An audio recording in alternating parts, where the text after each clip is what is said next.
the I'll watch. microphones Yes. for us? Okay. We are recording. Thank you. I'll call the meeting to order.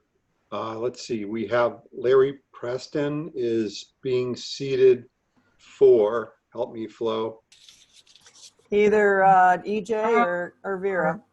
for Vera. Or And then Alex, is he a regular member or are you an alternate? Yes, he's a full-fledged. Okay. full-fledged, yeah. Okay, so that's all we need for seating. Correct. That said, we have, different way of conducting meetings now via Zoom. I ask everybody to make sure that if they're not actively being called upon to ask a question or submit testimony, if they're a member of the general public, to please have your microphones muted, and then it'll be up to Flo, our board clerk, to recognize you if you do a hands up or look to be recognized to make a statement. If you do make a statement when we go into our public hearing mode, please identify yourself, first and last name and your address. And as you're recognized, then you may testify or ask questions. With that being, we're going to go into, Paula, any additions or changes to the agenda? I would suggest that we have 3 items towards the bottom of the agenda, 6.3, and 2 items that are new business. I would suggest moving those up before our own, before the second public hearing. Okay. So that You can move them in any order that you want. We'll do them in the order that they're in the Okay. current agenda, but move them up. So we will. So you'd like to move? You're suggesting that we move them to prior to reopening the public hearing on for Michelle Martineau? Yeah, no, after Michelle. I would suggest moving it to after item 6.1. Okay. So I'll propose that we modify the agenda to move items 7.1 and 7.2 to now appear just after item 6.1 in our agenda. And 6.3. Second. And move 6.3 also to that point? Yes. I'll second. Okay. Any discussion? All those in favor? Aye. Aye. That's unanimous. Thank you. With that said, we will move into our Well, we've got minutes. yeah, the minutes of June 22nd, 2020. Any changes or corrections? Anybody? Yeah. I'll make a motion that we accept the minutes as presented. I need a second. Second. Okay. All those in favor? Aye. Aye. Aye. That's unanimous. Thank you. Audience of citizens, is there anything anyone would like to bring up to us that isn't already on the agenda? I will unmute everyone just to see if there is. Okay, so we'll move past that item in the agenda. Okay. So up now is we're going to continue the public hearing for Michelle Martineau for a home occupation for equine and canine therapeutic activities at 113 Pine Street, Assessors Map 33, Lot 3B. With that said, who's going to open this up? Will it be Ms. Martineau or? I'll start if you don't mind. Thank you very much. The applicant at the last public hearing 2 weeks ago, the applicant had said that she would withdraw the accessory building from the application. She has done that formally, and we have it in writing in the file. Okay. Also, after the last meeting, the Tomlins got in touch with me. They're the abutting property owner, and they were concerned about future uses of 113 Pine Street if the home occupancy were approved. They had trouble understanding and following the discussion, and I think it's great that we can have Zoom meetings, but I think there's issues sometimes with having Zoom meetings. Such as just not feeling comfortable asking questions. So I did write to them and offered to also meet with them. And I met with them a couple Fridays ago and just to talk about what a commercial, a designation of a home occupation would mean in the future. They were concerned that one of the commission members used the word commercial, and they were concerned that that meant that if Ms. Martineau sold her property, the next person could put in, and the example I used when I was meeting with them was like U-Haul could move in.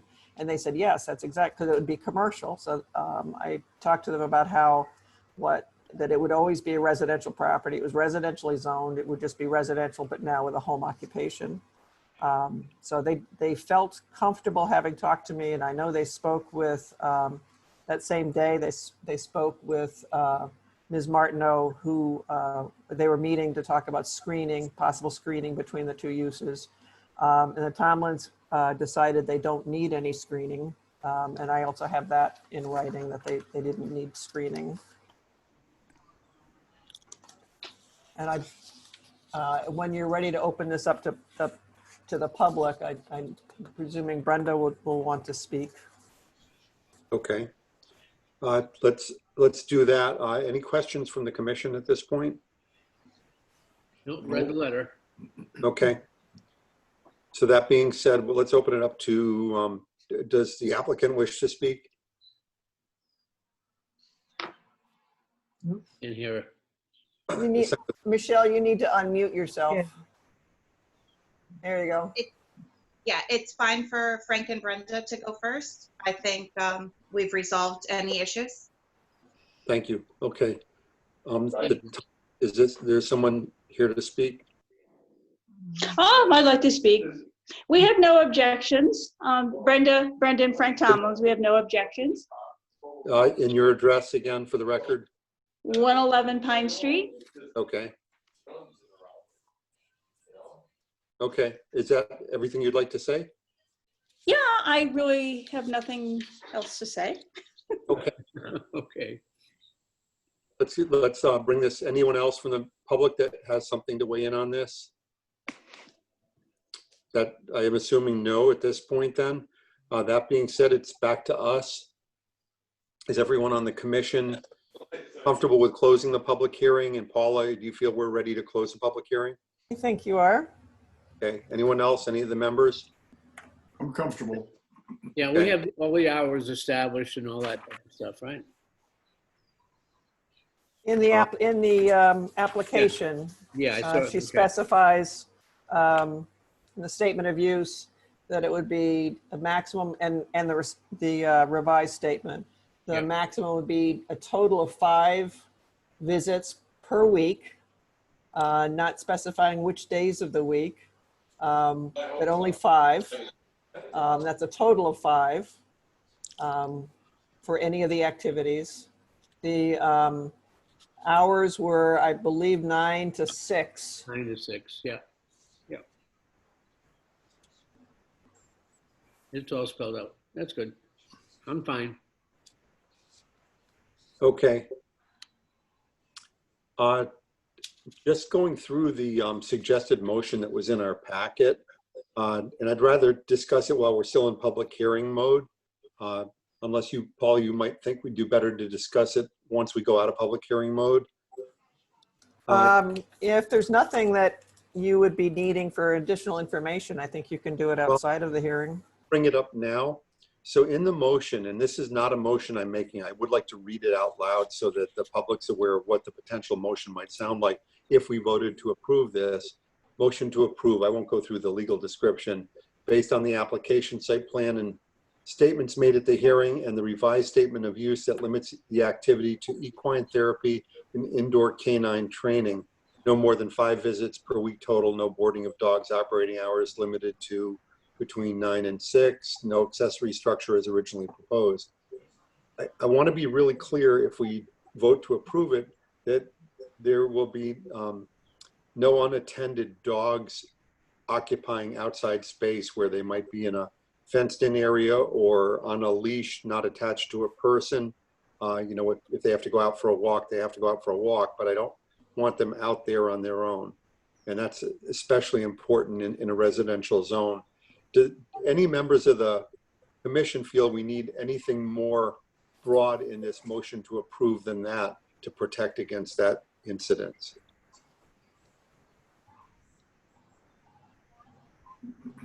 I think we're okay as stated. Okay, Agreed. Bob, Agreed. Alex? Agree. Okay, all right, good. Then I'm good. Then I'd ask for someone to make, at this point, I'd make a motion to close the public hearing on the application from Michelle Martineau for a home occupation. Do I have such a motion? Second. Okay, I'll say that I made the motion then. Yeah, you did. Okay, I thought you were. closing the public hearing? No discussion. All those in favor of closing the public hearing? Aye. Aye. All right. That's unanimous. Thank you. With that said, I'm going back and forth from the motion back to the agenda. We'll go into unfinished business, item 6.1. We'll go back into our regular meeting mode, forgive me. And the next item up is 6.1, unfinished business, this application that we were just discussing in the public hearing mode. Any discussion amongst members of the commission? Just so everyone knows, members of the public are no longer able to comment or testify at this point. And anyone on the commission like to discuss this, or would you like to go to a vote? Go to a vote. I'm okay. I have a suggestion for changing the motion slightly to incorporate the language that you had just mentioned. Perhaps right after no boarding of dogs, it could be comma, no unsupervised dogs outdoors. How does everyone feel about needing to add that, or are they fine with it the way it is? It should be added. Yep, added. Added. No. Could you repeat that, Paula? It was done hastily, so it may need some tweaking, Bob. No unsupervised dogs outdoors.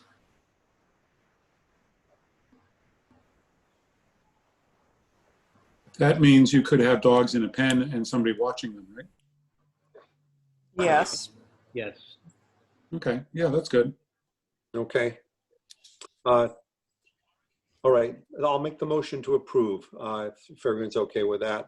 I'll make a motion to approve the application of Michelle Martineau for a home occupation for equine and canine therapeutic activities at 113 Pine Street, Assessors Map 33, Lot 3B, based upon the application, site plan, and statements made at the hearing, and the revised statement of use that limits activity to equine therapy and indoor dog training, and that no unsupervised dogs will be outdoors, comma, no more than 5 visits per week in total, comma, no boarding of dogs, operating hours limited to between 9 a.m. and 6 p.m., and no accessory structure as originally proposed.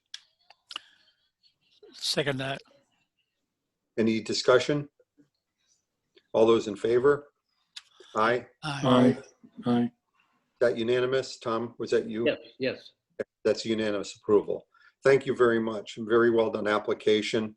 And I just want to emphasize how concerned we were to make sure that we didn't interrupt the quiet of a residential neighborhood. I'm saying that to the applicant, Ms. Martineau. Thank you for your tenacity, and good luck with your business. Thank you. Good luck. Okay. Michelle.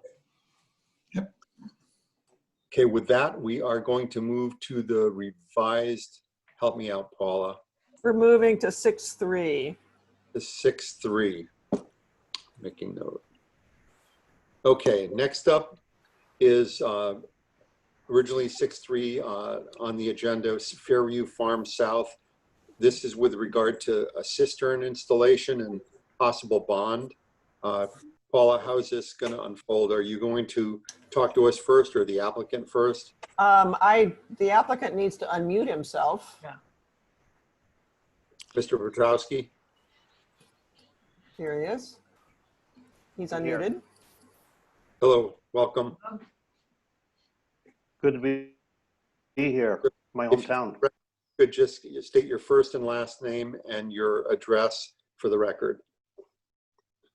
You were going in and out, but my name is Joe Petrowski. It's Petrowsky. My home residence is 82 Kennison Reservoir Road, Eastford, Connecticut. Okay, thank you.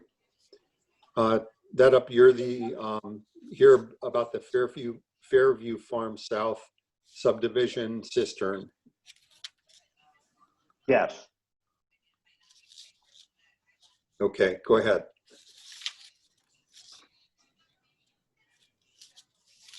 Are I you don't know there? if you're saying anything, but you're coming in and out. We're actually Out, waiting so- for you to speak, Joe. We're waiting for you to speak. If there's a problem, it might be on your end because I think we're all hearing each other just fine. There's a problem on my end right now when it comes to the cistern. So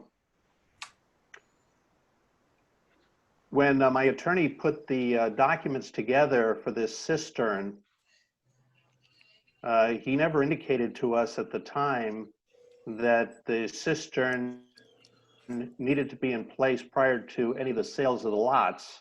And I'd been involved in a situation like this with culverts in another town.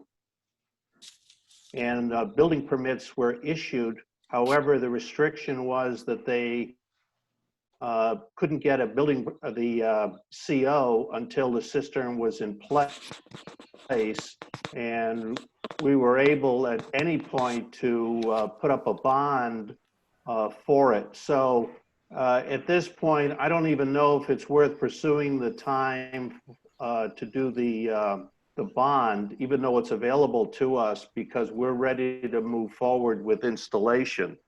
We've got two different contractors that we've interacted with, and there's further discussion whether or not the cistern needed to be one tank or it could be one 10,000 and one 5,000 gallon tank. And that's really the point that we're at.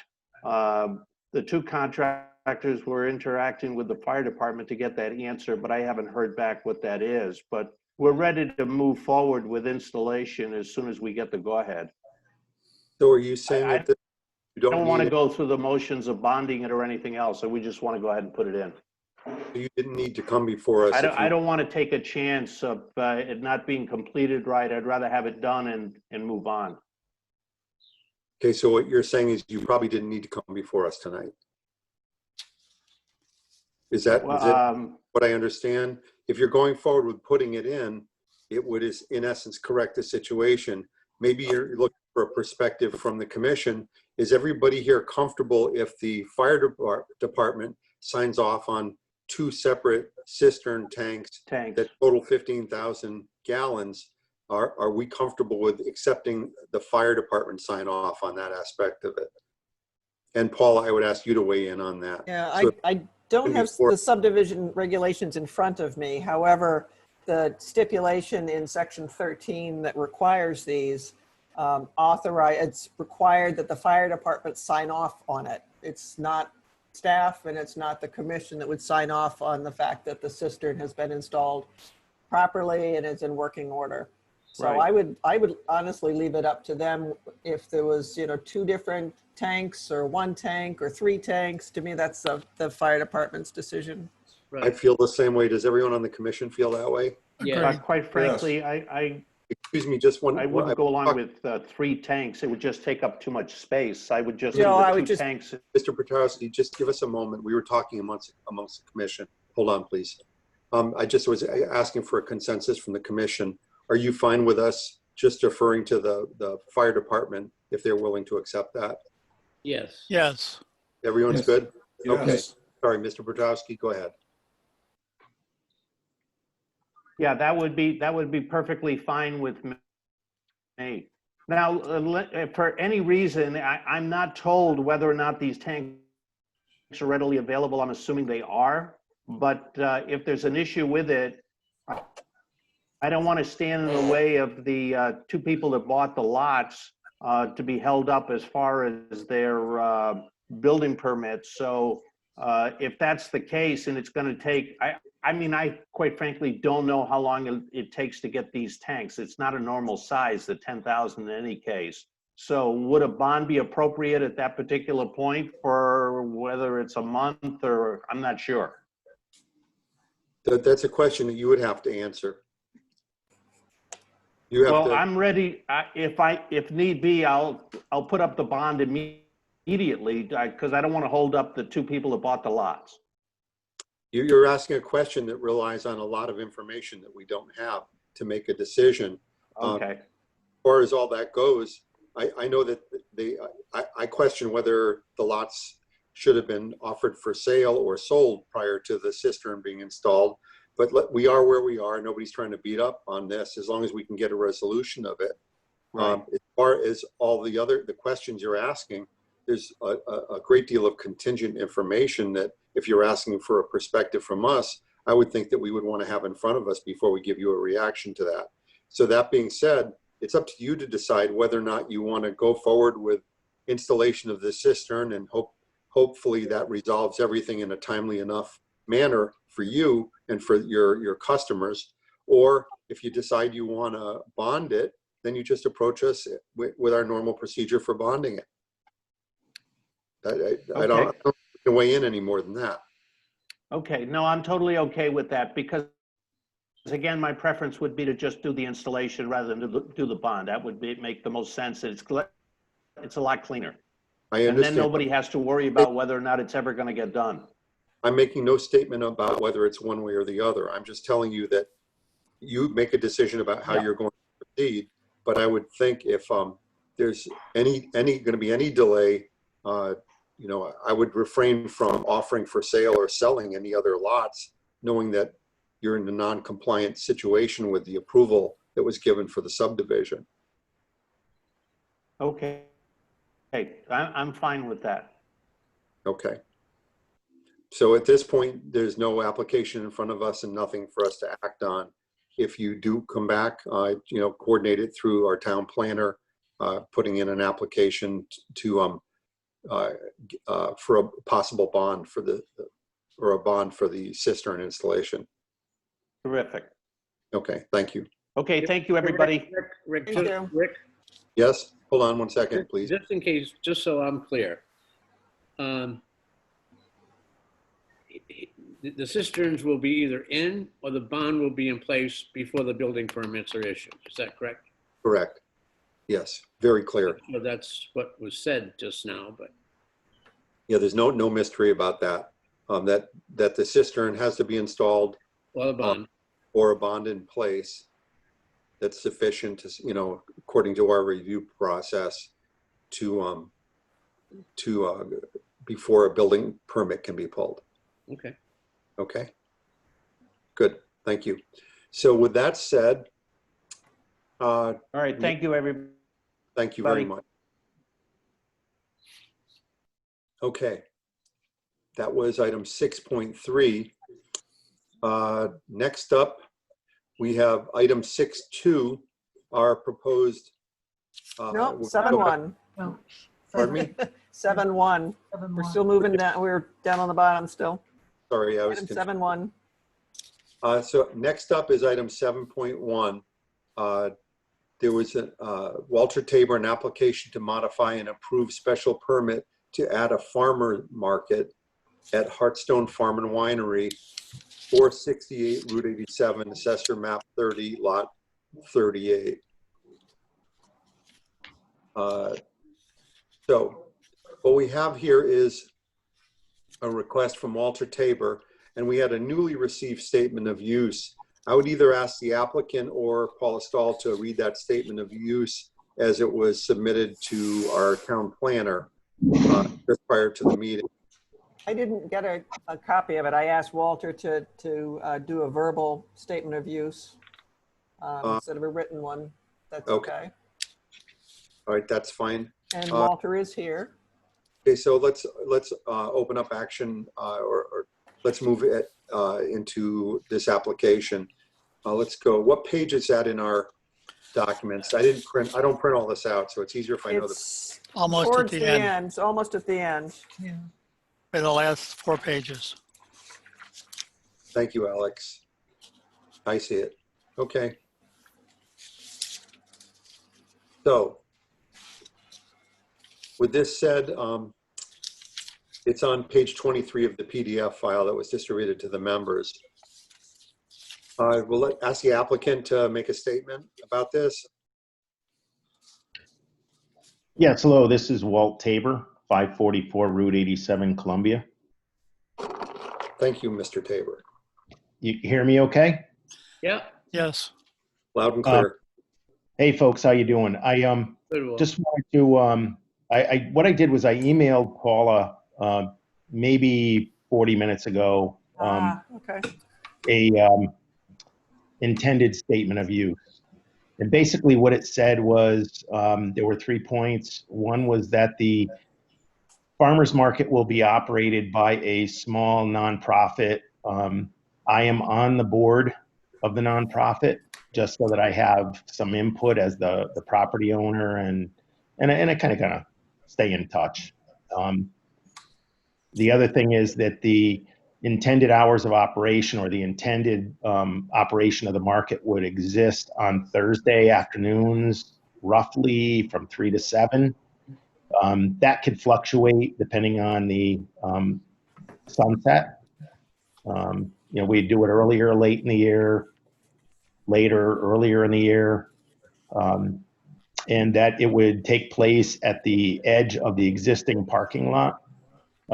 The plan that we submit, it's very small scale and it's been shrunken millions of times. So it's hard to read, but the intention is that the little pop-up tents would exist along the lawn portion of the parking lot so that On 26, there's a site plan that shows, is it vendor parking? Is that how it's labeled?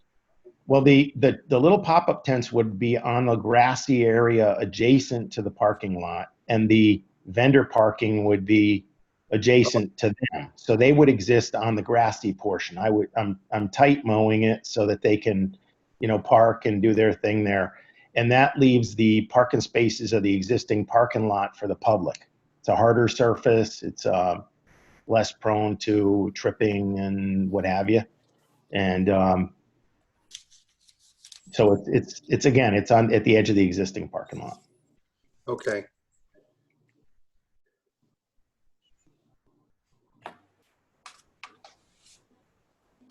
Any questions from the commission? Couple points Okay. that I'd like to make when you have a chance. Sure. Okay, no questions. Paula, will you weigh in? This part of the zoning regulations, section 21.5, which is agriculture, we have a use for a farmer's market. And there's a few regulations within that. One is that property have at least 50 feet of frontage. This property has 70 feet of frontage on the road. And that the market area and the associated parking shall be a minimum of 200 feet from off-premises dwelling, not the property line, the actual building. And this is 240 feet away from one house and 230 feet away from another house. So it meets both those regulations. And the market, in terms of the hours that are proposed, meets the regulations. Okay, anything else?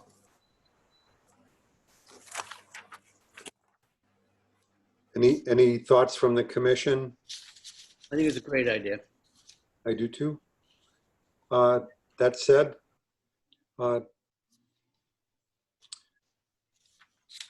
anyone want to make a motion?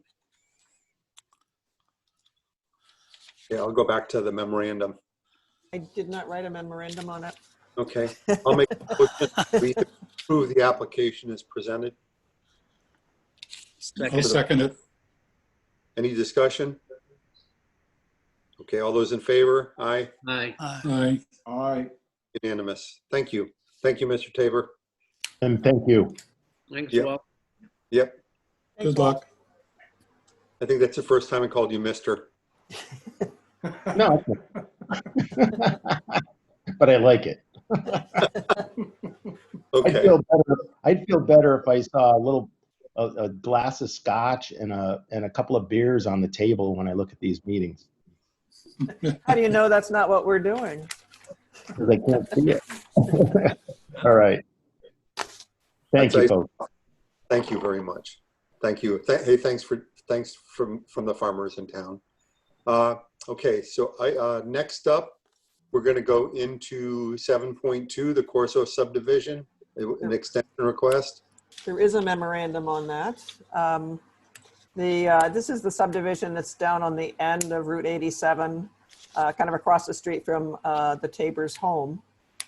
It's a one-lot subdivision that was created so that their daughter could build a house there. Their mortgage company, and I don't remember who the mortgage company is dragging their heels on doing a release of their mortgage for the part of the property that would be outside of the mortgage. And that has to happen before they can do a title change. The mortgage company is dragging their heels. We already granted the commission already granted them a 90-day extension back in April. Our regulations allow 2 90-day extensions, so this would be the second and final 90-day extension. So they're just asking for that. So there's a short little motion.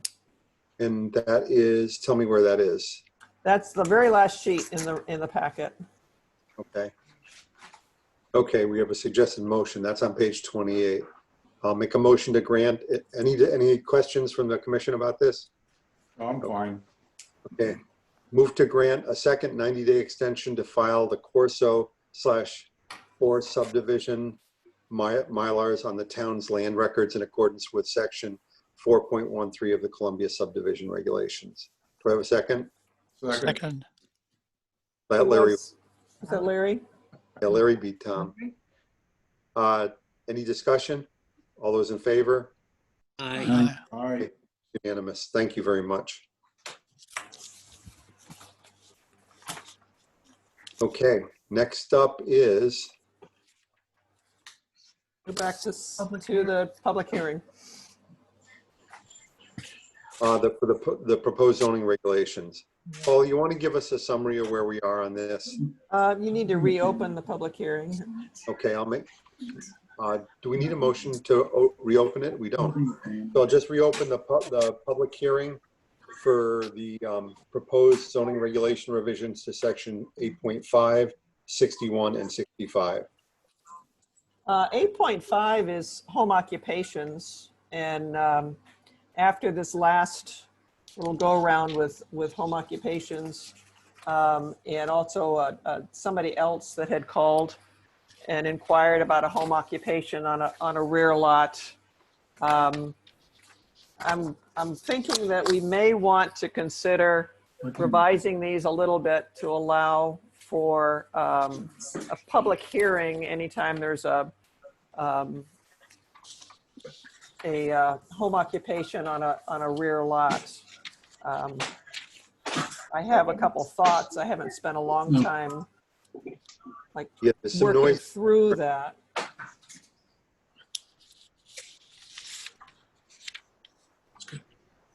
Thanks.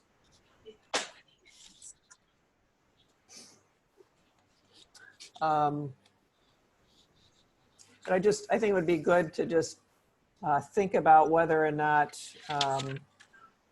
on rear lots that have just a real flag lot that has a narrow driveway access, and the impact that has on the neighbors. I really noticed it when I was meeting the Tomlins. We sat on their porch, and there's their driveway, there's Michelle's driveway, and another driveway, all right next to each other. And the other occupation that somebody inquired about would be a lot of people back and forth, and it's something that I think it's a reasonable use, except that particular location, the driveway, the houses are right next to the two abutting houses are right next to the driveway. So every person going in and out would be affected. So the point you're making is we might want to consider as a group looking differently where there's direct road access into a front or a side yard or rear yard with a short path from the road to park for a home occupation versus where there's a long journey past other residences to get to a home occupation. Yes. Is that a summary of your perspective, Paula? Excellent. Yes, it is. Well said. So that being said, let me just throw it out there. I'm not refuting, I actually agree. I have a similar concern, Paula, but I want to know how everyone else on the commission feels. Is it something that we need to move to potential action on? And I ask that question is in the context of, I always love it when we can reduce the number of regulations that we have and we keep our regulations more simple and easy to understand. And I try not to solve problems that we've never had and are likely never will have. And maybe this most recent application is an illustration of a potential issue, but how much of a problem have we had from experience? And I would hope, you know, I don't want to make this really complicated, but we might ask our zoning code enforcement person to weigh in with what her perspective is on it. I think we also should consider how many potential applicants are we going to have with this issue. Well, I know of a second one. Yes. Like, we're all ears. Oh, it hasn't come in the door yet. So at this point, it's just speculation. But what we currently have in our regulation is we have two types of home occupations. One that absolutely nobody ever shows up, no visitors, no deliveries, no employees, nobody. And then we have everything else is a special permit. So everything else, no matter if it's where you'd have 2 visits, a week, and it's on they have 500 feet of frontage and it's not going to disturb anybody, that would still be a special permit under our current regulations. Make it more simple. So trying to make it more simple and have 3 categories, a minor that's, there's Limited. maybe a commercial vehicle. No, you may have some employees there, but no visitors. And then a moderate where you start having some visitors and some employed people. But to me, I think that, and that would be the first group, the first, the minor home occupation could be approved by the zoning agent, which is how it is now. If you have nobody, no visitors coming in, the zoning agent can approve it. And then a moderate, that would be site plan approval by the commission, where you've got more activity, maybe more people working there. And then the major that would have would be a special permit application. And how would you define major potentially? Major is estimated cars shall not exceed a total of 20 vehicles a day. It's pretty major. But the lot area is 5 acres. Occupation should be separated from all abutting property lines by a minimum of 100 feet. And then it's as a special permit that the commission can put screening and allow sufficient buffering. It was something we need. I mean, has it ever come up before? Home occupation that with a huge number of visits, with the potential impact on neighbors. I mean, by its definition, home occupation is a pretty low level. I think it's mostly for publicly advertised businesses that are operated out of a home with very little public interface. How would you deal if they had commercial vehicles that were also, parked there? They need to be screened, and we currently allow commercial vehicles to be parked different sizes. Is there a limit to the number of or size, as you're just saying? In the current regulations or the proposal? Either. 11,000 pounds. Yeah, they're fairly, Gross Thank- vehicle weight. right, the gross vehicle weight, or the Okay. size is 22 feet in length in the proposed for a moderate. And And and what we- how many could be parked? 2. Okay.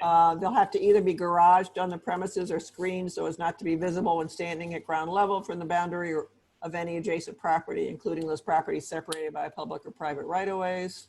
So people wouldn't know that it was there, in theory. I'm sorry, Paul, And that's I like actually we allow that currently Yeah. as a home occupation that's not minor. I like the idea of, can everyone hear me? Yes. Yes. I like the idea of having a minor category and a major category. And I think if anything, what we've learned over the last 6 months is that a lot of people are going to be working from home in some manner in the future. So this, I think, is part of how we can address the potential of more people working from home. Yep. So this is an important section going forward. And again, I think Paul is on the right track by differentiating between a sole proprietor that's working from home that actually works for a big corporation, they just happen to work from home, or a company that has given up their commercial space somewhere to operate out of their home. Right. So that would be a major type of instance as opposed to the sole proprietor, which would be a minor type of instance. And I think there's something in between too, but maybe not. Yeah, I think this should be 3. Yep, that's fine. I wasn't thinking 3 when we started this, but it makes more sense now. And Bob, your comments about this, I think we have to have a threshold that we establish that we don't even want to see an application. If you're working out of your own home and you don't have public visits, we don't need to hear about it. Right. Right. It's when the public comes in, that's when we want to weigh in. That's Right. I see no need to create anything, or hopefully there is nothing currently in the regulations. And I'd have to go back and reread them to indicate that there's a need for any kind of approval for any type of individual working remotely at home when it's just them. And Yeah, I think the trigger point happens when there are customers or others approaching the site. Right. Customers or employees, I agree. Yes, or deliveries. Right. Or shipping out. Yep. It's deliveries is a good point. I don't know how we'd quantify that because the delivery systems in place, UPS, they can be very impactful. They're more concerned with efficiently getting the product out to the front porch than they are about avoiding blocking traffic.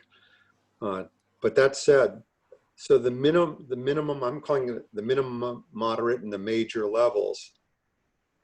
Let's visit that again. If you don't mind, let's spend a little more time on that tonight and see if we can segment out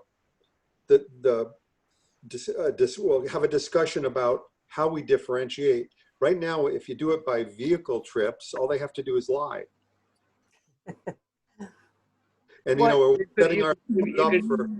You could break it off depending on number of employees. Like if they had Right. 2 employees or no more than 2 employees would come that moderate group. If you have more than 3 employees, you're in the major group. Or is 2 minor? Because us that work from home that don't have any comings and goings, we're not going to submit an application anyway. Right. My description for a low impact home occupation was production, but not on-site sales of arts, crafts, home preserves, and knitted, sewn, or baked goods, as well as the offices of plumbers, house painters, electricians, and other persons whose services are not performed at the dwelling. Yeah, I'm thinking people like accountants and that type of thing too. Yep. And that could be traffic or not Yep. in this day and age. Because obviously it could be handled electronically. Right, right. if we could, maybe let's break this out into no permit, pull a permit, and a special hearing. So no permit, let's talk about some thresholds that we're comfortable that no permit is needed. That we don't want to, it's not a regulated area, so to speak. Let's not call it no permit, but not regulated. A sole proprietor that doesn't have any interface with the public and carries no inventory. See, part of the code here is so that the assessor can tax the personal property of a business. Correct. And so part of this interface is with the tax collector and the assessor, so that if it's truly a home business, they theoretically want to tax you on your printer and the paper that you have put aside to feed the printer. And yeah, You'd be in trouble. I don't want to wait on that. You know, I haven't paid any tax on this pen, quite frankly. That's a You consumable. pay tax on it when you bought it. That's sales tax, but there's the use know. tax. Use on an tax. ongoing- Or And then not, you could pay Other- annual excise tax. well, it's in the annual property tax on 1/12 of your consumed Right. supplies business. So if I spend $1,000 on supplies in a year, I'm supposed to pay property tax on about $80 worth of that Right. if I operate a home business. And Plus that's your not- desk, plus your computer, plus the printer, plus, Right. Desk, chairs, any of that stuff. yep. Phone. okay. So that's no, we don't regulate sole proprietors with no public visitors or employees Or inventory. or inventory, because that's the shipping in and out is part of that. So why don't we consider not regulating up to 1 additional or 2 additional employees? I was thinking 1 or 2. Why not have the zoning agent authorize that? And you I don't can want to. pay- I don't want to collect a fee that the state gets a cut for. Well, one of the things to consider, if there's employees, they need to park somewhere. Do we want anyone to make sure that it's a reasonable place to park? Or are they going to be on the side of the road or? Well, we ban on-street parking, and you know, the question is, how much do we want to regulate? If it's 1 or 2 employees in a no public interface business, Yeah, we we don't need to do want that. to go there? I would suggest let's back away from that. I just want to keep this as easy as possible for people to run their business at home. So if somebody comes in, so it's over 2 employees, we're not even going to talk to them unless it's over 2 employees, Yep. right? Yep. I Okay. said 2 is what I proposed. Right. Two. Yeah, 3 or more seems to be my cutoff in my head. I'm comfortable with that number. Everyone I Was look. it 2 or 3? More than 2, or 3 or Okay. more. I don't know how you want to word it. So this is employees. These aren't visitors. Right. These are employees, okay? Right. How about trucks? What kind of trucks? I mean, it's 11,000 pounds, small, just a large pickup truck, basically. Or a light van, Light van, yep. Yeah. like an Amazon truck.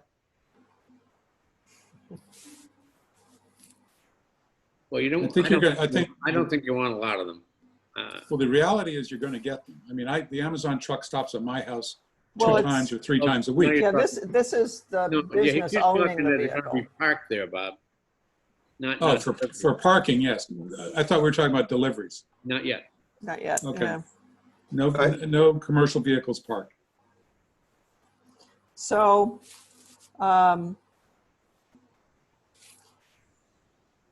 Let me. 2 employees, so over 2 employees, do you want the zoning agent to approve that or do you want it to come to you guys? I don't think, well, I think that's in the threshold. Let's discuss that. We were talking about the threshold for no regulation. So the Correct. next threshold is going to be from 3 employees up to X or X number of trips. Let's talk about the threshold for zoning agent approval. But before we go there, is there any way we would want no approval if a building contractor or an electrical contractor or a plumbing contractor wants to operate their business out of their house and they park their truck at home at night and maybe one other truck? Is there going to be regulation if there's 2 trucks parked in a residential driveway? This is the second category now? Well, This is kind of like the medium I'm one. asking the question whether it's in an unregulated category or no permit required, or if it should be in one where a permit is required. So let's I talk think about the threshold where a permit is going to be needed of some sort. I think if a commercial vehicle is involved, it should be a regulated. So do I. I do Yeah, too. that makes sense to me also. I do too. Yeah. Larry, your thoughts? I'm just looking at the model right now. It says it approves site plan for if you have, let's see, you can have up to 2 vehicles. What we have right Two now. That's vehicle. the, Well, I mean, that's what's the new that would be proposal? our second Yes. tier. Yeah, We're that's still the down model. on our first tier. Okay. Which one are we talking about? I thought we were talking about the second one right now. Well, we're talking about, the first one doesn't exist, it's no regulations, so Right. it's not and a then we're in tier. the Yeah. second. Yeah. So We could we're say on the like- first tier of some sort of approval. Oh, okay. First, all right. So maybe 2 or 3 employees, up to some number, which we'll figure out later. Commercial vehicles parked there overnight.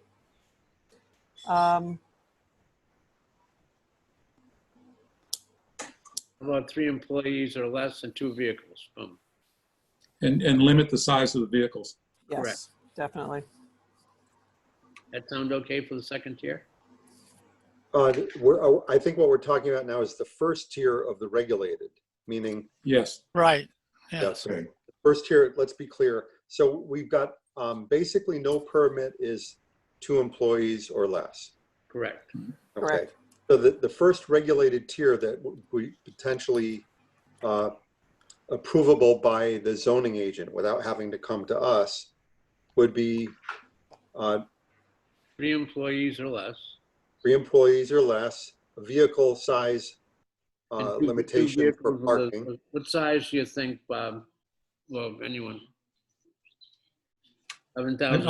I'm thinking of a pickup truck or a van, small van. Yep, it's like typical of 11,000 what a pounds. Home plumber or home electrician would have. Yep. Okay. I'm not sure how much those weigh, Paula. Pardon? Yeah, Some I'll- of them I'll- might weigh a little more than that. Yeah, I'll double check it. Yeah.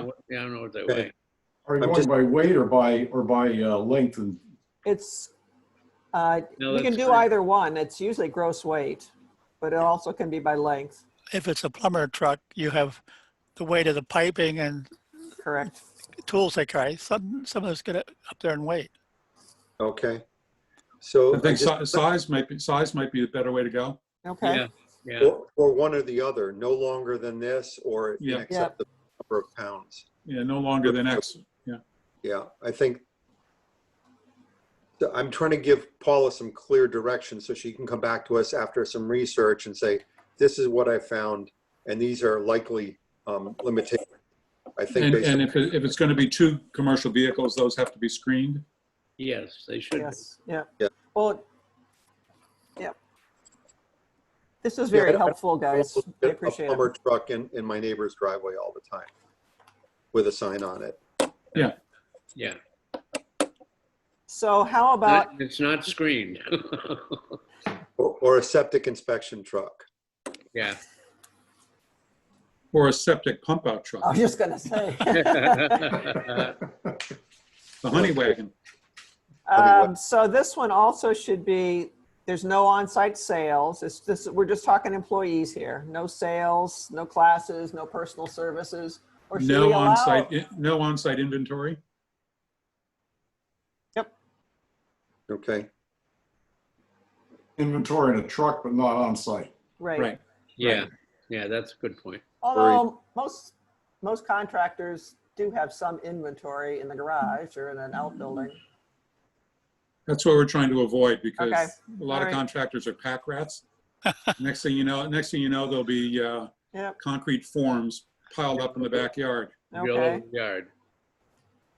Um, Can we put some kind of wording that any additional materials will be housed? In other words, in a barn or in a garage? rather than Well, the either yard. that or say. That might be the next level up where Yeah. this isn't That's- zoning yeah. agent. Yeah, but But- even this, I don't know, even this level can get out of hand with certain people, in my opinion. Well, if you I think say there's Bob- no inventory stored, Yeah, I think the no inventory as a standard gives us a little more ability to interact on this. okay. And remember, we've got two other potential levels here. We've got, I'll call them, what were you calling them, Paula? I call them minimum, moderate, and major. I But- had minor, moderate, and major. Okay, minor, But this one, this zoning agent, customers aren't coming in and out, but how about an accountant? Or somebody like that that sees a few people? that could be considered an employee. Well, not if I'm doing taxes for somebody. Oh, and I'm sorry, I thought you meant the business accountant coming No, in. You could maybe put something in about limiting the professional visits per week or per day. or instead of number of visits, no more than one customer at a time. Yeah, you could do that, because I You mean, don't- You have think it- that's possible? if you're dealing with one accountant and he has one client, I mean, he's only dealing with one client at a time. Yeah, But you're allowing three employees, so you could have 2 or 3 accountants, each with customers. You could. So you could have a number of cars, yeah. Well, you're gonna have the employees' cars plus the Right, customer right. cars. and customers, if you need parking and space for the person that's still there that hasn't left yet, and the new person Yeah. that's on the way. and Yeah, you it's- could have 8 or 9. Yeah, can get crowded, Plus the homeowners' vehicles. right? And their kids. Well, let me Right. make it more simple. Let me throw this out.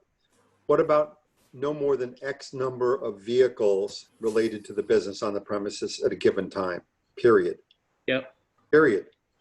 And then we don't have to get into whether it's customers or employees or whatever.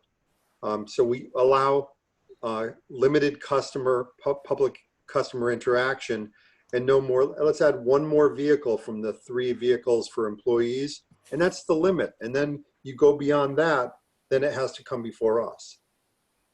I mean, that can get a little hairy. I'm just kind of visual. If you have a long 300-foot driveway in a private location, that's fine. But if you're 75 feet off the road, even with a double driveway, and you get 6, 8, 10 cars all the time, it's not appealing to the neighbors, I guess, is my point. No, but it's also, the zoning agent would take a look at the site and say, you can hold 4 cars here. Okay. You have 2, you're filling up, you don't have enough space for what you want to do. So she would make that determination how many cars they could have in the yard at one time, But regardless of who they belong to. a maximum number of vehicles on site related to the business at any time. And we're going to get a lot of pushback on that. We're going to get a lot of scamming, quite frankly. Right. Oh yeah, that wasn't my work vehicle. That was my personal vehicle. So it's not Or my kid's car or something. my kid's car. I mean, there could be 8, 9, 10 cars in a I know, yard. I know. So let's anticipate that and come up with a maximum number of vehicles, allocating 1 vehicle for every person working on site. So Well, And- it's 3, but as Paul said, somebody's going to be coming and somebody's going to be going, so. If Well, you've got that's- visitors, and maybe Okay. visitors shouldn't be in this group, because that opens another can. I think the idea of a simple application process Yeah. for a single at-home professional who has an occasional visitor, I certainly would want them to be able to come in and just pull a permit and get that done. So think about that. Okay, I don't want to make life miserable for that professional who has a very limited public scope business that Right. operates out of their home, where, somebody comes out to pick up some plans, an architect, think of, I want to keep it simple for them. Yeah, I agree. So if we have to narrow the upper scope of what we allow as a minor allowable zoning official permitted use of the property and use of their home, okay. And in immediate next step up is into the moderate category, which would require commission approval, but not a special permit. Correct, yeah. And I'm wondering if even the minor home occupation, when we're talking about all these cars, again, I'm into the long driveway that's going past other people's houses, back and forth, back and forth, back and forth. I'm wondering if, I mean, in the way this is laid out is there's certain standard requirements, and maybe one of the standard requirements is you have at least 50 feet, 100 feet on either side of your driveway before there's another house. Well, that eliminates most, so now we're regulating to structure as opposed to the width of the property. Yeah. So, good, well. And then you're talking a lot of real lots too. Maybe the answer, let me go back to something we already discussed. Maybe we want to revisit this. Maybe for approval without coming to the commission, maybe we limit it to 2 employees because we're not looking to expand the scope of this kind of thing for automatic approval by the zoning agent. And maybe no more than 2 customer visits a day. And two commercial vehicles. Right, Rick? And 2 commercial vehicles? Oh, no more, certainly no more than 2. Maybe this is limited to the sole practitioner. He has his commercial vehicle. Maybe it's 1 commercial vehicle. Then it does have to come to us for approval because now he's operating a business with an additional commercial vehicle and employees coming out to visit, parking their cars potentially all day while they go out in a commercial vehicle. So I want to keep this easy for who we aimed it for. We had that work-at-home professional that had an occasional client come in to visit them at home.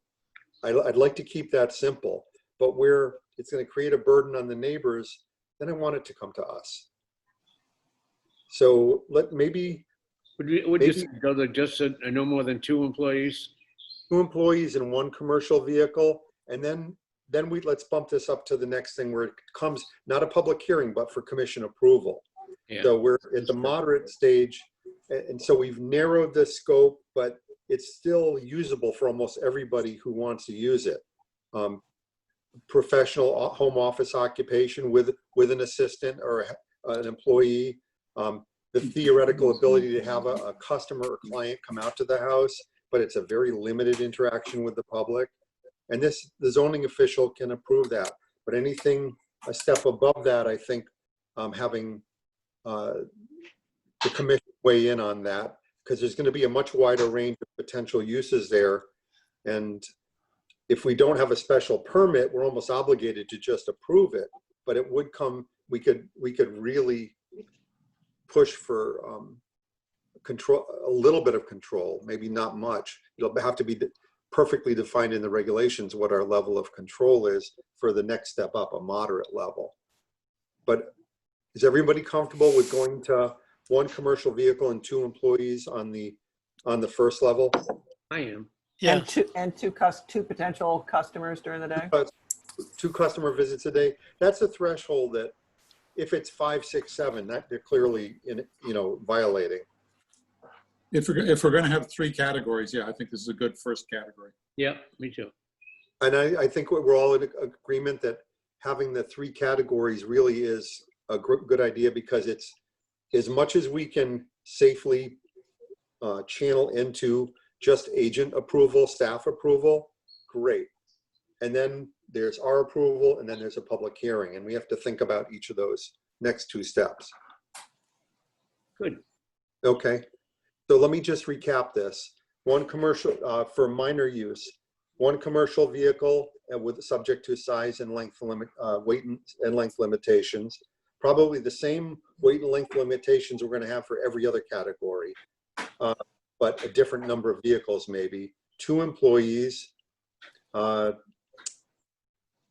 on a second. Screening requirements subject to the staff discretion. No inventory. 2 customer visits will be okay. I put down no customer visits, but no inventory.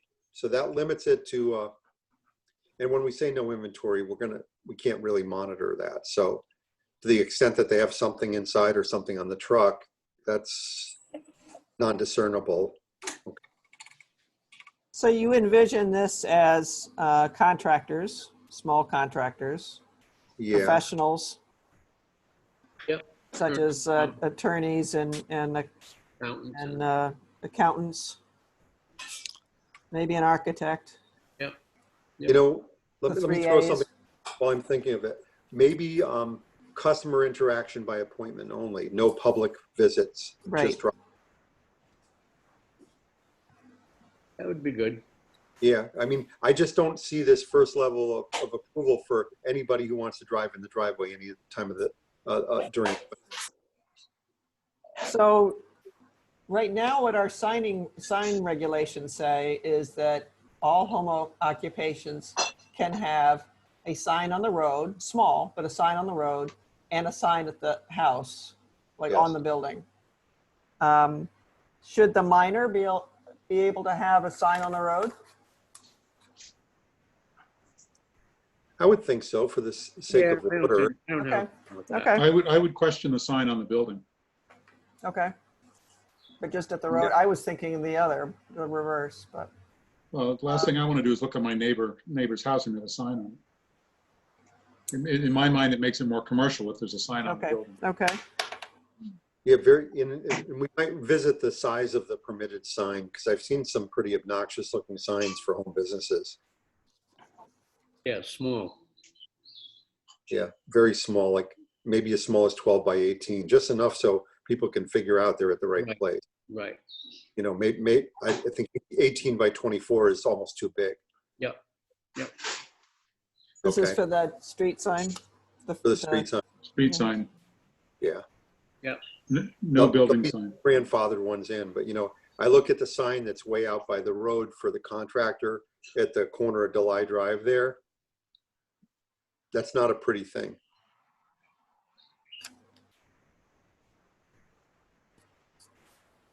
Sounds good. Bob, you don't have to mute yourself. You could just whisper.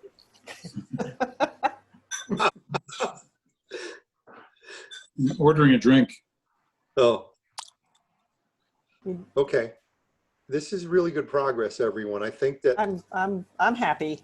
yeah, very good progress. I just getting a perspective. We don't even have to define everything in the other levels right now, but having a perspective, you want to throw out some possible numbers or things to consider for each of these major categories that we talked about that might apply to the next level up, to the moderate approval, meaning a zoning application before the commission, but not a special permit. You know, this is my first thought on these things. So, you know, any thoughts on maybe they can get a second commercial vehicle, but not a third at the next level up? Yeah, I agree. And maybe we never go to 3 commercial vehicles. Maybe that shouldn't be a home Yeah. occupation. I don't think it should. I don't think it should. Okay.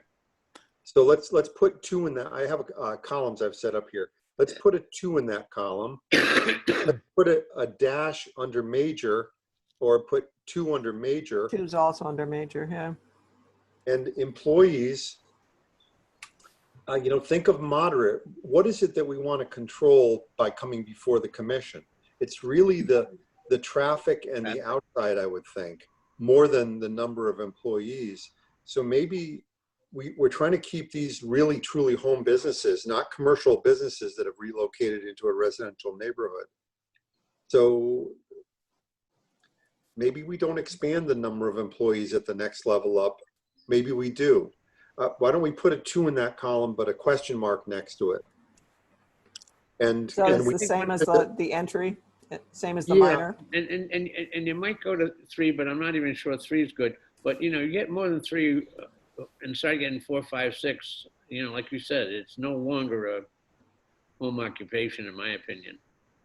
Yeah, we're not, our goal here, if you're all on the same page, and I want to hear if you're not or you are, is my goal isn't to let somebody operate a 12-person enterprise in a residential neighborhood.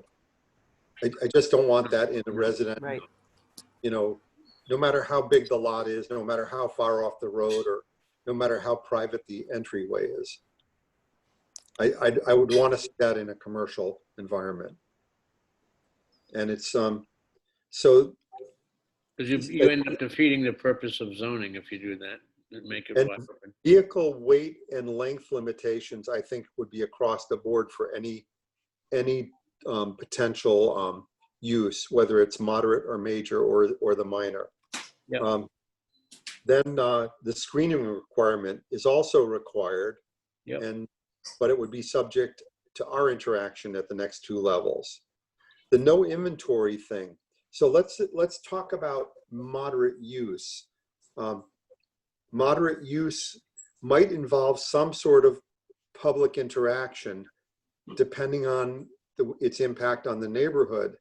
And maybe public interaction can only come with a public hearing and a special permit, as opposed to something else. What about an art gallery that does by appointment only with clients? Is that going to be comfortably fit under low impact, and does it even need a moderate approach? There's no big vehicles. There's no, you know, maybe there can be limited public interaction and not by appointment in a moderate use one. Well, it depends if it's one artist or multiple artists. It also involves inventory. Yeah, those are all valid points. I have no thoughts on that. I haven't even formulated a I thought. think that there's got to be the possibility of inventory stored on site that is in an accessory building. And that may be the largest at-home use. Okay. The other thing we have to talk about too is the limiting the hours of operation. Right. You know, because if it's 6 o'clock at night for an accountant, that's, you know, might be difficult, but an artist might want somebody to stop by at 8 o'clock at night. You know. Or you have somebody making pottery. Right. Exactly. And doing it late.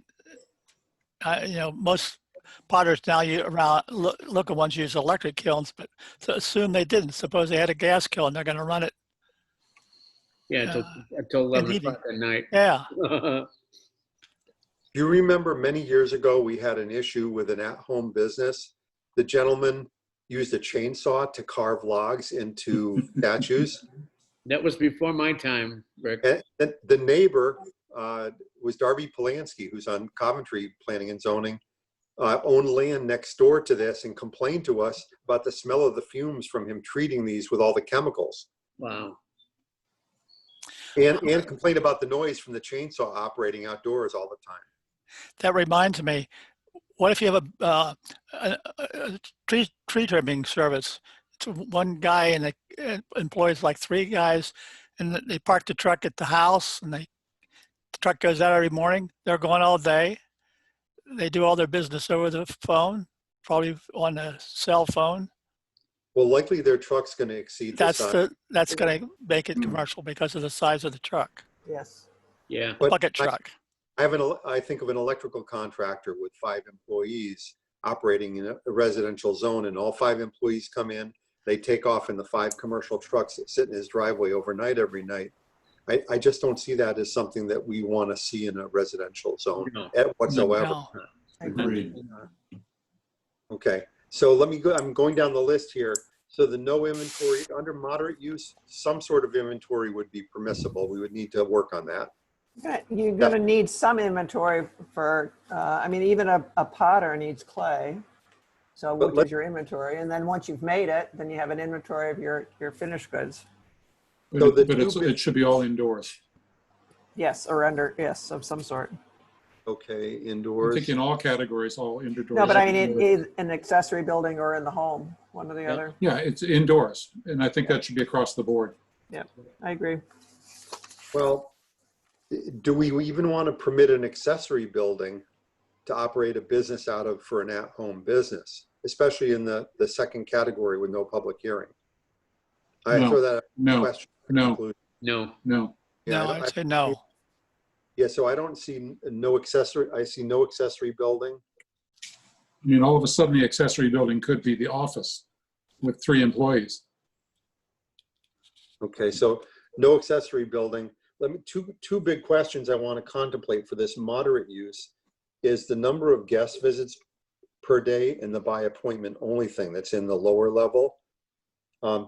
Let's assume for a moment, we've now opened this up to no appointment necessary. You can just stop in. How do we regulate the number of visits per day if it's open to the public to come and go as they please? It's tough. I don't have a conclusion. I'm just throwing that out for everyone to consider. So in this, How do we regulate day trips as now? We just gave permission to somebody for 5 day trips a week. How are we going to regulate that? Huh? Right. Is it the zoning enforcement officer that goes out every day and counts the vehicles? no, it's the day trip police person that we have Yeah. hired. Yeah. You know, that's the part-time position with the manure police for manure storage. I think I don't want to create a situation where we have to monitor things. It might be easier to do it by how many parking spaces there are. Okay. It depends on the driveway too. I mean, And I go back to frontage. To me, if you're having public, you need to have frontage. Because then you've got separation from the neighbor. Yeah. Yeah. So on a rear lot, we want Yeah, to but why- discourage public yeah, interest. but how can you discourage, say, an accountant who has a driveway that's 20 feet wide and 400 feet long before it gets to his house? And you're going to say he can only have what? He can't have any visitors or clients? You mean, are you saying if it's a rear lot? Yeah. No, I think we're clearly allowing that to occur under the first level. Okay. Not a lot of employees. We may have an hour limitation on that we come up with later, but it's generally by appointment only. An accountant doesn't have people just popping in. Some people don't walk in. Yep. An artist may have somebody walk in. Well, that's the question. Do we want an artist to be able to do a home occupation if they're operating some sort of gallery open to the public? The first level, I think it's clearly out. The question is it even permissible by going before the commission? Once the public can come in at will, I really think we have to consider that's something that we want more control over. Or we consider that to be purely commercial and not allowed in this category. Possibly, you know, that will, I think Transit public could take it into a whole different category. I would agree. so maybe the classic definition of home business is there's no non-appointment public allowed. Right, right. What about a hairstylist who converts the garage into a hair studio? Right. And they do by appointment, but they have a lot of customers. They can have 5, 7, 8 customers a day, but it's typically one at a time, but no employee in that case, I would think. You know, we don't want 2 stylists working out of a home, out of a garage. I think we do. I know we have, and I don't know who and where, but I know we have 1 or 2 hairstylists working out of their house. Whether it's the garage or the house, I don't know. I believe they're both solo, the ones that I've been aware of. But they could have quite a few people in a day. They could. If it's a sole person, they're not going to have that many every day. They're not. They could have 3, they could be working on 3 people at once. Yeah. Yeah, but you're right, but to me, that's not going to be the big issue, because it's not going to be 3 people all the time at once. And so many times there's nobody there. Everybody, how about if we, within a few minutes, move on and continue this to another night? I think we made really good progress this evening. I think we've started a few questions that we could use a little bit of help with research from Paula on. And I just want to leave our where we are tonight at a point. Paula, anything you want to try and get us to hammer home tonight versus continuing to another night?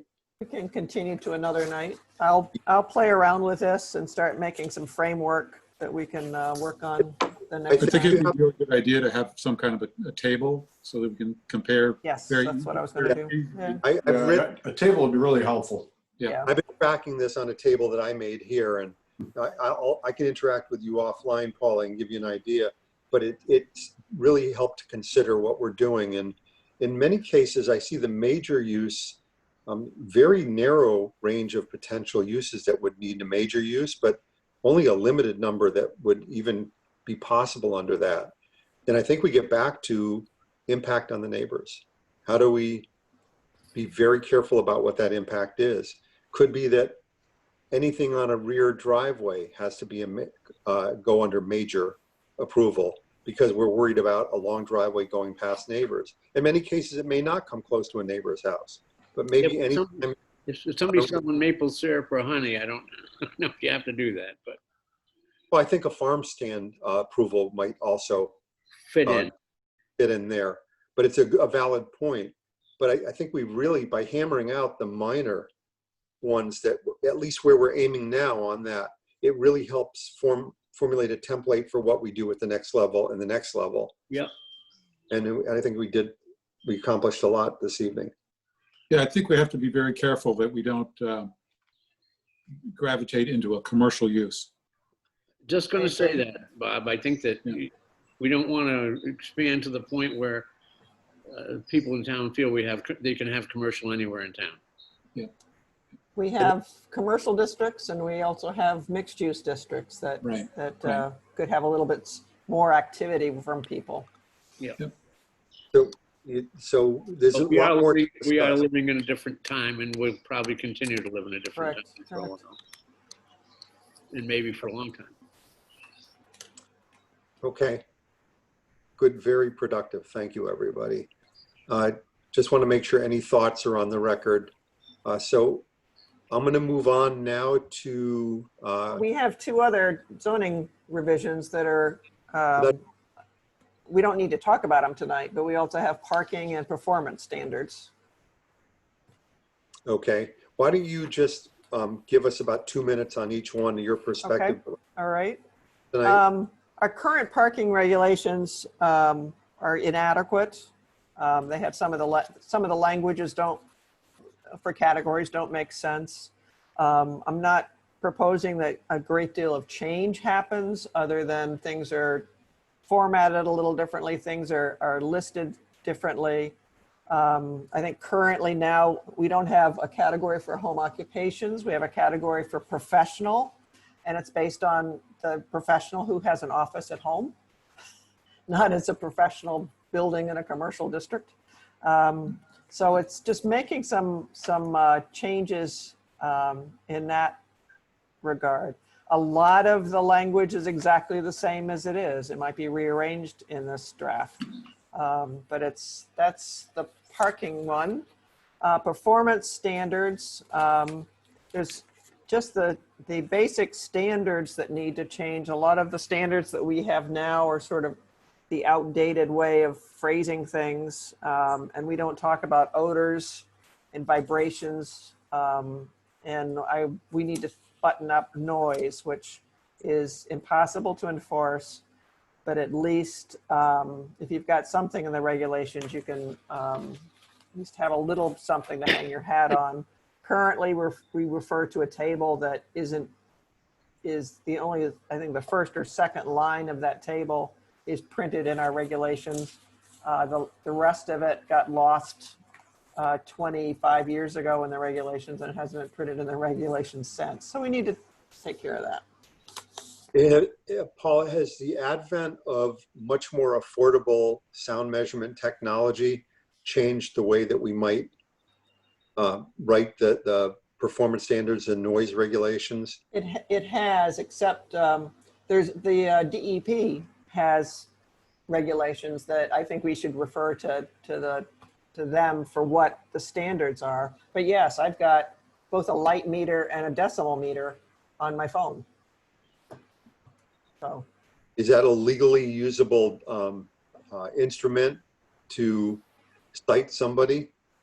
Is there I don't think so. It's hard. You need the problem with noise is you need an official, such as a police officer it's hard. It's very hard to regulate noise. But we at least need to. I would suspect that the instrument has to be calibrated as well. Yes, yeah. Just like a speed trap. They have to calibrate the machinery. Correct. And it has to be an operator who is proficient in running, and which isn't going to be your zoning agent or me with my cell phone. So let's create something we can't enforce. We have something now that can't be enforced. One of the things, which isn't an argument one way or the other, I realize. But it's one of the things that this regulation, it says certain things, farm implements and farm animals are not considered noise. Ambulance sirens, construction or demolishing of buildings is not considered noise. However, construction has to be between 7 p.m. and 7 a.m. unless permitted by special permit to be at a different time. Other way around, between 7 a.m. and p.m. It's prohibited between 7 p.m. Oh, and 7 prohibited, a.m. I'm sorry. Yep. And it's just the noise generated on a lot should be consistent with the regulations of the state of Connecticut. And it's one of those regs that you need to have something, and if you really, really need it, you can find a way to enforce it. Gotcha. So. All right, let's visit these in the future. So we will continue this hearing. Yes, continue it. And I make a motion that we continue this public hearing to our, just as part of our separate from our next regularly scheduled meeting. However, that should be worded. Second. All those in favor? Aye. All right. Okay. So we're down to 8 regulation revisions, which No action. I do have something I would like to talk about. Sure. There's some folks in town that would like to have something akin to a flea market, which our zoning regulations do not allow. The By the Pond person at, it's a consignment shop in an artist, a lot of in lessons for how to paint pictures, not pictures. And she's in the plaza. And one of the things that she wants to do is to have a small flea market where people can set up booths. And she'd actually had it scheduled for this past Saturday to be a weekly event. And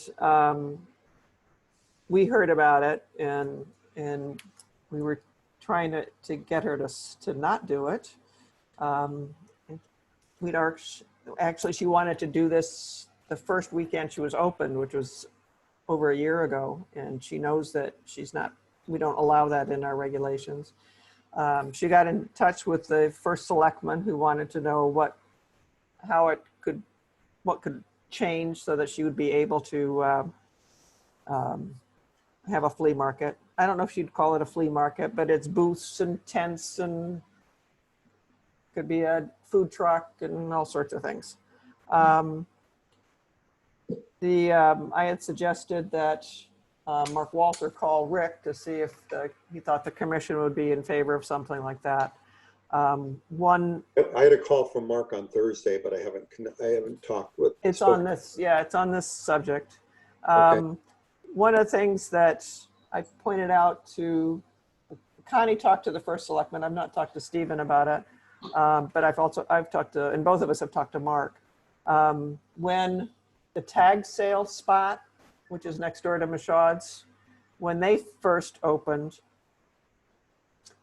she was very excited because she and the antique store lady that's in Michaud's, they were excited because then they could have a flea market up and down the street. Already looks like a flea market. I know. So what we've talked to Stephen about is the fact that you can't have it in one spot. If you allow it in the commercial district, you allow it in all the commercial districts. And most towns wouldn't allow that. The municipalities can do something. The Street Fest that's in Willimantic, it's co-sponsored by the town of Wyndham. And it's on town, or actually legally state property. The street is state property. It's not on private property. So most towns would not allow something like this. So, but I just wanted you all to be aware that that's. A couple of questions, Paula. Yep. Is this proposed to be in the parking lot? I have no idea. I mean, I if would it were imagine proposed, so. I would imagine it would be in the parking lot. so then the parking count would have to be recalculated. Technically, but probably not in an empty plaza at this point. Whether it's empty or not, you still have to have the spaces for each of the commercial spaces, right? Right. And then the other thing is usually flea markets are a one-day event, and do things stay up, or are they broken down at the end? I hear you. One of the things that was brought to our attention, and I don't remember who said it, is under the governor's COVID rules, restaurants can be outside, retail shops can be outside. This was when you could not be inside a retail. And it's set up so that a town can allow that. And we do here in Wyndham. I made up an application that the CEO here in Wyndham is using, and there's no fees, but just to make sure, if you're having tables set up in a parking lot, you have to have barriers so that the cars don't drive through the tables. So it's just, there's steps to it. Same things with retail, but the retail and the restaurant, it isn't for an outside restaurant to come in and set up, or for an outside retail business to come in and set up. It's for the people who are right there, your town, to put something outside because people can't get inside. So when I was talking to Connie about it, I said under that, By the Pond could apply to have some of, I think she has maybe a dozen or so consignment booths inside. They could, if the town approved it, could set that up outside. But it would be the people inside that would have to be setting up. And that would be not as a flea market, but under the governor's COVID rules. Let me suggest that we approach it this way. If they want to propose some regulation change, let them do it. Yeah. That's right. In this environment, we're not interested in a flea market operating outside in the parking lot. Who is they? Who's they, Rick? They meaning the business owners, or they meaning the first selectman? Any member of the public. We could get a proposal from the first selectman on this. That would be fine. Yeah. Whatever he wants to do, he has that he's interested in. Can I interject here? Please. Has she cleared this with the owner of that shopping center? I have no idea. I think that he, as much of a pain in the butt the guy is, sorry, that's on, we're on the record. That's a challenging personality, Tom. Challenging personality. He has a liability, he would have an additional liability with that. An enormous liability with that. He should be aware of it. Right. If the worst thing that is coming to my mind is if something went wrong and he was not aware that this was going on and we were, and we approved it, I think it would create a monstrous problem. Oh, we wouldn't, if this application came through, I think the commission would be able to change the zoning, but then the zoning would then, part of the requirement, would you then come back to the PCC for an application, and without the property owner's approval, I won't let anything go to the commission unless both the application, the applicant and the property owner. I don't think that she's, well, my impression is that this has not been a consideration that I've seen. Yeah, I don't know. So to give a response to this, whatever is proposed if it's nothing, if it's something. The consensus of the commission, tell me if I'm going in the wrong direction, is we're not really excited about a flea market. Correct. Everyone agree? Agreed. Yes. Agreed. Larry?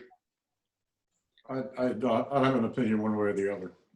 Okay, so, you know, we're not opposed, but we're not real excited about it. How's that? Good. And if they want to propose a regulation change, we would encourage a dialogue about that potential regulation change. And if they don't propose one, we don't see it permitted under our zoning regulations, although the governor's executive order is a different story that we won't weigh in on. That's outside of our control. And I'm Okay, not sure it's applicable in this situation either. Right. all right. Are we good with this, with regulation revisions? Yes, thank you. Good to go. Communications and reports, anything, Paula? No, other than a week from Wednesday, I get a new hip. And want to wish you well. Yes. Wish you well. If Good we luck. could, I'd go into commission open discussion, because I wanted to bring something up. A really loved member of our community passed away this week, Jeff Foss, I heard indirectly. He passed away, I believe, 2 days ago, and he served on a number of different commissions in town, and just a wonderful person. And I just want to give my condolences to his family. It was an unexpected passing. I believe he had a heart attack, but I don't want to weigh in on that part of it. Jeff was a good guy and did a lot of things to service the community over the years that he was involved in many different public interactions. And I want to just recognize how much he was appreciated. Well said. He was on ZBA for a number of years and still has a seat there, had a seat there. Yeah, it's heartbreaking. Good man. So that being said, audience of citizens, there's no citizens in the audience, and I'll make a motion to adjourn. Second Second. that. All those in favor? Aye. Aye. That looks unanimous to me. Thank you very much, everybody. This was very, very productive. Paul, I think you have a lot to go on, and if you I have- do. we can probably refine this into a table, and then I think tweaking the table will be way easier once we see it. Agreed. I agree. I will work up a table and we'll get it out to you all as soon as I get the table done. So I'll work on that.